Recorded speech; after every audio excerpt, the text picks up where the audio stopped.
দর্শক, সাতক্ষীরা ৪ আসনে জামাতের এমপি গাজী নজরুল ইসলামের পদত্যাগের দাবিতে সচেতন নাগরিক সমাজের ব্যানারে বিক্ষোভ সমাবেশ হয়েছে। আমরা এই বিষয়ে জানব।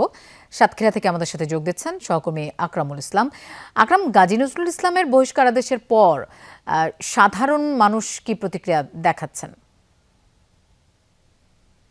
গাজী নজরুল ইসলামের বহিষ্কারের পর যেখানে যারা সাধারণ মানুষ তাদের সঙ্গে আমার কথা হয়েছে, আমি রয়েছি সাতক্ষীরা শ্যামনগর যে ৪ আসন, সেই ৪ আসনে, এবং এখানকার জনগণ যেটি বলছেন যে সে যে দলেরই হোক না কেন, সে যদি অপরাধ থাকে তাকে দল থেকে যে বহিষ্কার করা হয়েছে এটিকে তারা সাধুবাদ জানাচ্ছে। পাশাপাশি সে দলের যারা কর্মী সমর্থক রয়েছে তারাও বলছেন যে অপরাধ তদন্ত করে প্রমাণিত হওয়ার ফলেই কিন্তু এমপি গাজী নজরুল ইসলামকে বহিষ্কার করা হয়েছে। সুতরাং দলের নেতাকর্মীরা এই অন্যায়ের কোনো ছাড় দিতে চান না। তারা স্পষ্ট ভাষায় বলছেন যে শুধু তাকে দল থেকে বহিষ্কার করলেই হবে না, তাকে এমপি পদ থেকেও সরাতে হবে, যেন অন্য কোনো হুজুর বা অন্য কোনো দলের কর্মী সমর্থক বা এমপি অন্য কেউ যেন এমন কোনো কর্মকাণ্ডে আর দ্বিতীয়বার সাক্ষী হতে না হয়। কর্মী সমর্থকদের তারা নানাভাবে নাজেহাল হচ্ছেন, মানুষদের কাছে অপদস্থ হচ্ছেন। এভাবেই কিন্তু কর্মী সমর্থকরা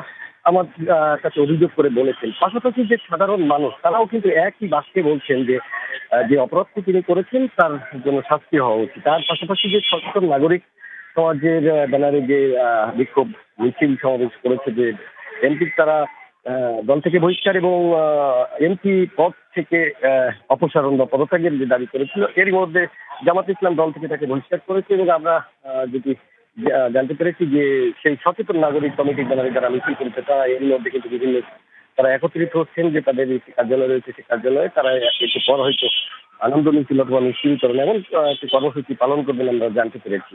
তবে আরো পরে হয়তো সেই ব্যাপারে আরো বিস্তারিত আমরা জানাতে পারবো।